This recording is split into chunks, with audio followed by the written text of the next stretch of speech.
Yeah, hi friends, my name is Chandan and welcome back to my channel Energy and Environment Education. Friends, this is the part C of the chapter 2.1 fuel and combustion. I have already made videos on the part A and part B of this chapter. So basically, if you have missed those two parts, you can go to the part A and part B, then you can come back to part C. Those two parts are also equally important as this part C is. So you can go to the chapter, part A, part B, and a lot of questions you can expect to have from this particular chapter. As far as exam is concerned, energy manager exam or energy auditor exam is concerned, this is a very important chapter, so you can expect to have a lot of questions from numerical sides, from the objective type questions, also from the long answer and short answer type questions, friends. So it's a very important chapter. And before I proceed, only one request from my side. If you're really enjoying my videos, and if you think these videos are somehow helping you out in preparation of your exam, so please do subscribe my channel, friends, because I'm not receiving too many subscriptions, which is really demotivating for me. Either the video that I'm making is not sufficient for you, or maybe not helping you out, or maybe you are not understanding the content that I'm presenting to you. So any feedback, if you have any query, if you have, feel free to write to me, because only then it will help me out to prepare the video in a better way, friends. And if suppose if you are liking the videos, do comment, do like the video. If you this will show me that how much effective my videos are for you, and how much important my videos are for you, friends. So please do subscribe my channel, like the content if you really feel it's worthwhile, and also please do comment. Your feedback is very really important for me to prepare other videos in coming days, friends. So let's start the video without further wasting any time, friends.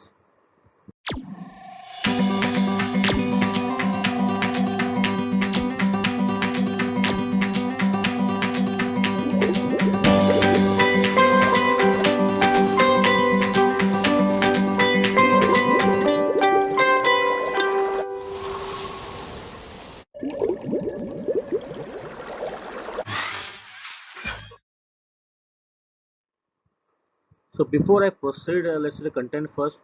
In this particular video, I'm going to discuss on three major topics, that is the properties of gases, fuel. Also, I'll discuss on the principles of combustion, and also the combustion of oil, friends. So these are the three topics, major topics that I'm going to discuss in this particular video, friends. And hopefully, this thing will help you out, in your exam preparation and understanding the chapter in a better way, friends. So already I have discussed about the liquid fuel and solid fuel in the first two parts, part A and part B, and I have uploaded the videos. You can go through them. Coming to the gaseous fuel, friends, basically you may be asked to name out some of the gases which are commonly used, in the industries. So these are some of the gaseous fuels which are used. That is, LPG gas is there, natural gas is there, producer gas is there, blast furnace gas is there, cook oven gas is there. These are some of the gaseous fuels which are basically used in industries, and also the calorific value of gaseous fuel expressed in kilocalorie per normal cubic meter. So this also to be remembered at normal temperature and the pressure. This two part also has to be remembered, because this may be asked as a finger blanks or as a objective type question in the exam. Coming to the calorific value, since most gas combustion appliances cannot utilize the heat content of the water vapor, gross calorific value is of little interest. So if you go back to the chapter, part A and part B, there you find I have already explained about the calorific value part, the GCV part and the NCV. Basically, in the part A, friends, will find this thing, GCV and NCV value differences.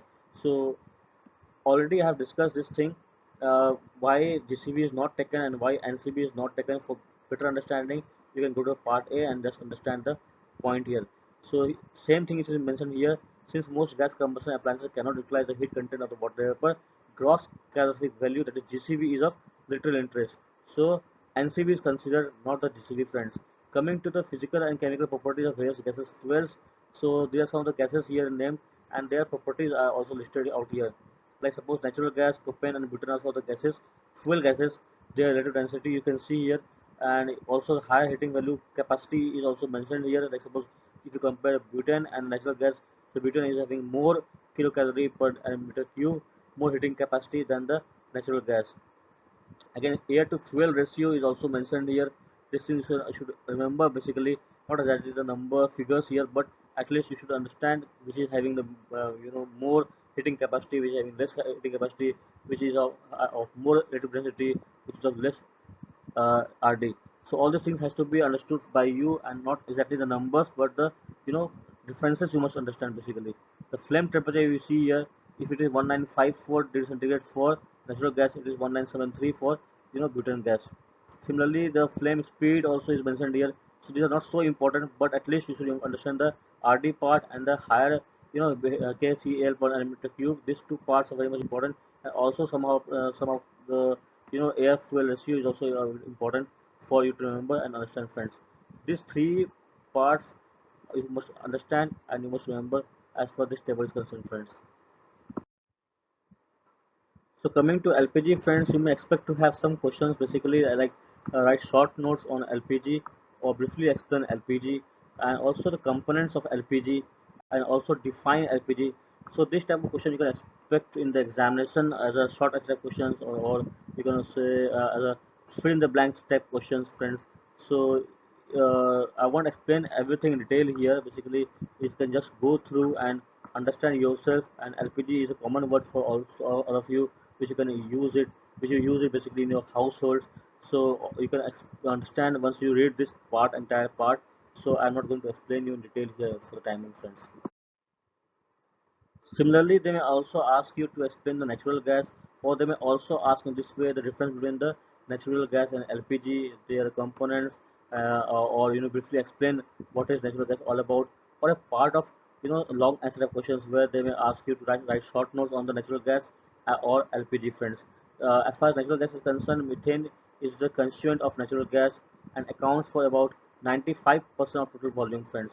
So methane is the main component of the natural gas that you must understand. Other components are the ethane, propane, butane, pentane, nitrogen, carbon dioxide, and plethora of other gases. So these components you must understand and you must also remember, friends, as far as exam is concerned. In the exam, they may ask you to write short notes, all the fill the blanks question or objective questions, friends. They may ask you in this exam, friends. Very small amount of sulfur compounds are also present, so as a true or false type question also they may ask you in the exam. So again, natural gas is a high calorific value fuel requiring no storage facilities. It mixes with air readily and does not produce. So these are some of the properties of natural gas that also should be remembered by you, because when you explain them in a as a short notes, then you can define methane, you can explain methane and also the components of methane and also their properties of methane. You can also write it down when you write in the exam, friends. Comparison of chemical composition of various fuels is here, like fuel, oil, coal, and natural gas. So liquid fuel, solid fuel, and natural gas comparison is there. So in this case, they may ask you to explain or give a comparison between the solid fuel, liquid fuel, or gaseous fuel. They may not ask you in this way, like fuel, oil, or coal, or natural gas. So in this case, when they ask you to differentiate between the solid, liquid, and gaseous fuel, you can give these three examples and you can write down some of the properties or the components, just to compare, or the composition also is to compare the three types of fuels, friends. So you can see a fuel oil carbon content is 84, while coal is 41, and natural gas is 74. Again, hydrogen content is given here. So all the components, all the compositions you should remember as far as exam is concerned, friends. This may help you to write down the this type of questions in the exam, friends.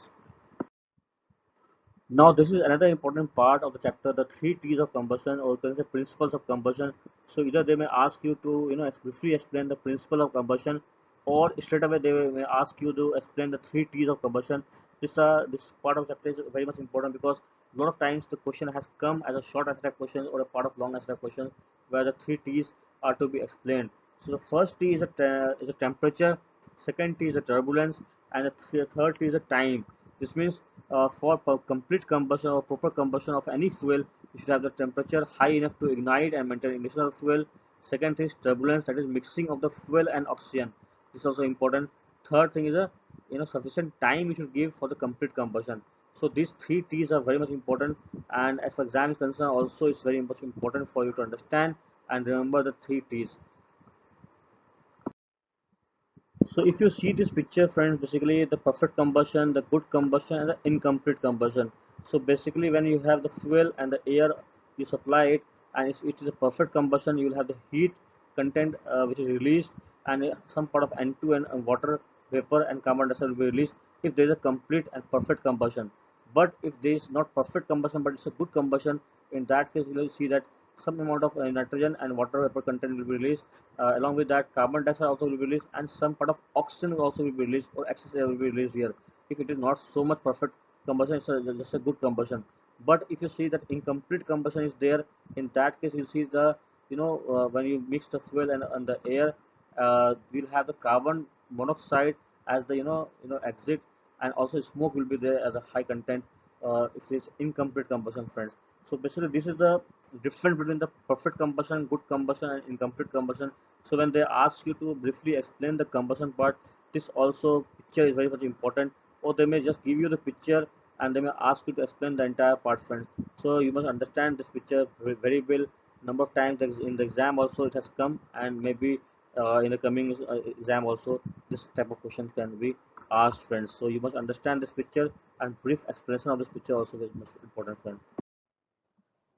And as far as the heating oil to correct viscosity is concerned, this is very much important concept, and you must understand this thing. Already I have discussed this thing in my last video, that is part A, part B of this chapter, where you can go through and understand the entire concept. As far as understanding concerned, this is basically what happens when you increase the temperature, the viscosity decreases, and when you decrease the temperature, the viscosity increases. So viscosity and temperature are vice, indirectly proportional to each other. So this is a important concept for maintaining the oil viscosity.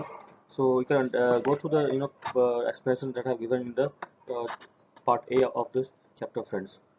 Now coming to the stoichiometric combustion is also an important concept. They may ask you to explain this concept, and some of the questions also can be asked from this part of the chapter. So basically you must understand what is stoichiometric combustion all about, the definition of the stoichiometric combustion.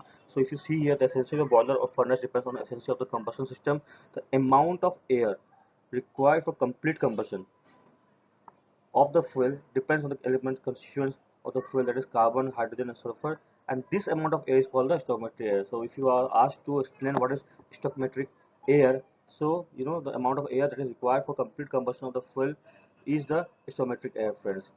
And for ideal combustion process, for burning 1 kg of typical fuel oil contain 86% carbon, 12% hydrogen, 2% sulfur, theoretically required quantity of air is 14.1 kg. So this is also an important part, and this is important figure that you must remember, friends, because this is asked basically as a auditor question, friends. In that case, they will ask you the theoretically quantity of air value. So 14.1 is the correct answer. Also, the combustion products are primarily carbon dioxide, water vapor, and sulfur dioxide, which pass through chimney along with the nitrogen in the air.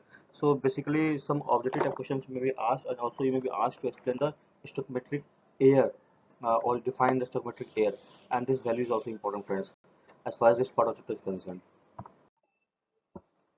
Now the excess air control is very much important as far as combustion is concerned, and it's a very important concept. I'll explain in detail in the coming videos where I'll deal with the boiler part. There you'll see the how the excess air is very much important. For the time being, you can understand here, for the complete combustion of every 1 kg of fuel oil, 14.1 kg of air is needed. This again, I am saying this is an important figure in the exam objective type questions. You may get this type of fill the blank questions, or you can say the exact figure you have to mention there as a correct answer. So 14.1 kg of air is very much important for you to understand.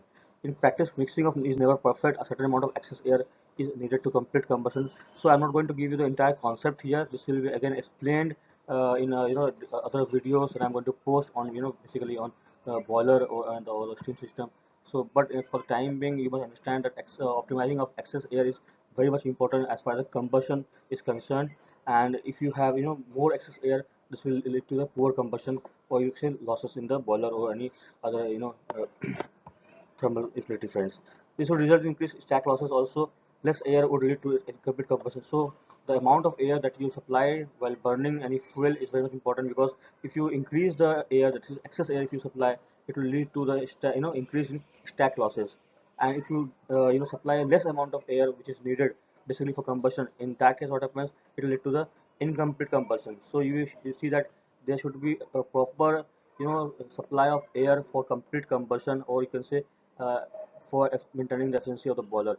So in that case, if you increase the the supply of air or excess air if you supply, that also leads to stack losses. And if you decrease the supply of air, that leads to incomplete combustion and smoke. So you have to optimize the supply of excess air, and that I'll show you in the video when I make on boiler and other major utilities, friends.